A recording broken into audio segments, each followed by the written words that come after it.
fitrah dan sifat masing-masing. Ada yang terlahir dengan sifat yang tenang, santun, mudah beradaptasi, dan ramah kepada setiap orang. Ada juga yang memiliki sifat bawaan pemurung, pendiam, mudah marah, mudah tersinggung, dan lain sebagainya. Di sekitar kita, orang yang mudah tersinggung dan mudah marah sering disebut dengan temperamental, yaitu kondisi di mana amarah seseorang dapat meningkat dengan cepat. Dan apabila kondisi seperti itu dibiarkan terus-menerus, maka tentu akan berpengaruh terhadap aktivitas dan sosialisasi mereka dengan lingkungan di sekitarnya. Sifat temperamental yang tidak dikendalikan dan tidak diupayakan untuk diubah ibarat menyimpan berwaktu, karena akan berpotensi untuk mendatangkan masalah dari waktu ke waktu. Sebaliknya, seorang mukmin harus mampu menjaga dan mengontrol dirinya. Godaan setan untuk melakukan hal-hal yang dilarang oleh agama datang silih berganti menguji keimanan dan kemampuan kita untuk mengendalikan diri setiap hari. Ada definisi sifat temperamental. Temperamental atau sifat mudah marah dalam bahasa Arab berasal dari kata bedok. Dari kata dasar wajibah yang di depan mengurut istilah kode berarti sifat seseorang yang mudah marah karena tidak senang dengan perilakuan atau perbuatan orang lain. Sifat amarah selalu mendorong manusia untuk bertingkah laku buruk. Sifat kodar harus dihindari karena sifat waduk tidak akan pernah menyelesaikan masalah. Justru sebaliknya akan menimbulkan masalah baru. Seorang muslim harus senantiasa bersabar dan berusaha menahan amarahnya. Yang kedua, penyebab sifat temperamental atau kodok marah adalah situasi yang normal dan manusiawi, karena ia merupakan sifat yang melekat pada tabiat seseorang. Namun, seseorang mukmin harus berusaha mengendalikan sifat amarah tersebut dan berlatih dengan cara menjauhi sebab-sebab yang dapat menimbulkan kemarahan dan jangan mendekati hal-hal yang mengarah pada situasi yang dapat memancingnya. Oleh karena itu, kita perlu mengetahui dan mengenali hal-hal yang dapat menyebabkan kemarahan. Secara umum, penyebab kemarahan terdiri dari dua faktor, yaitu faktor fisik. Yang pertama, kelelahan yang berlebihan. Orang yang secara fisik terlalu dalam bekerja bisa sejatinya menjadi sensitif, mudah tersinggung, sehingga mudah marah. Yang kedua, kekurangan zat-zat tertentu dalam tubuh.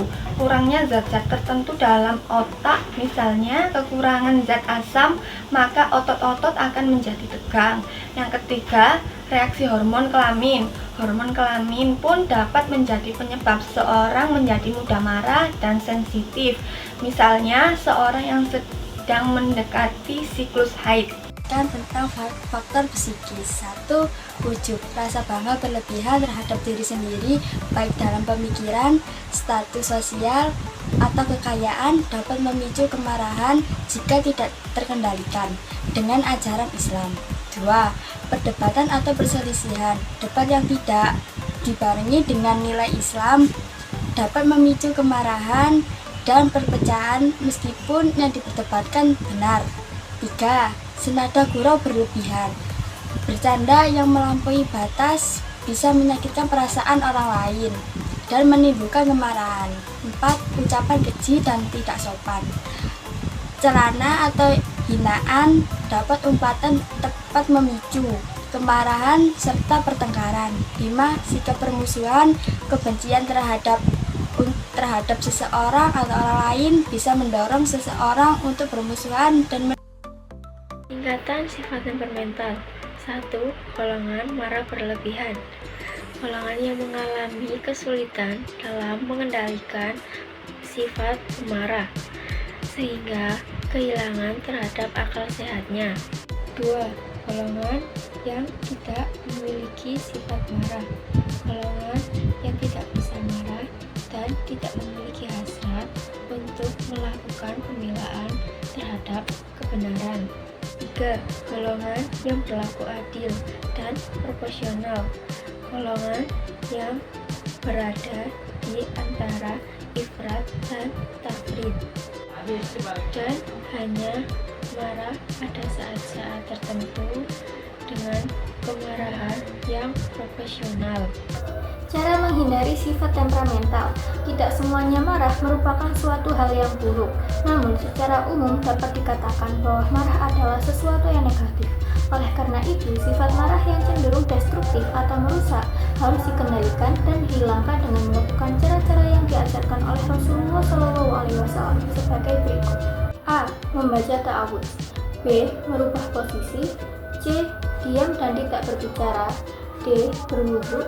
E. Mengingat wasiat Rasulullah dan janji Allah Subhanahu wa Ta'ala. Manfaat yang kita peroleh jika terhindar dari sifat temperamental, yang pertama adalah menghindari dari permusuhan dan juga kebencian. Jika seseorang telah dikuasai oleh hawa nafsunya dan berubah cepat perasaannya, maka dia akan mudah dikuasai oleh amarahnya. Sehingga ketika dia berinteraksi dengan orang lain, maka dia akan mudah cepat menanggapinya dengan sesuatu hal yang buruk. Sehingga dia akan menganggap bahwa orang lain akan bertindak sesuatu yang buruk terhadapnya.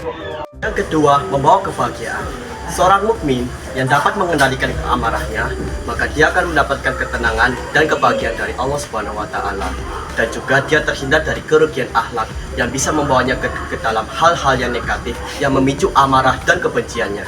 Yang ketiga, mendapatkan pahala yang sangat besar dari Allah Subhanahu wa Ta'ala.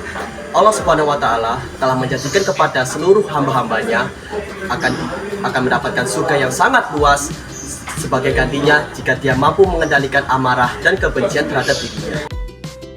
Membiasakan perilaku kontrol diri. Definisi kontrol diri. Kontrol diri dalam Islam disebut dengan mujahadah an-nafs.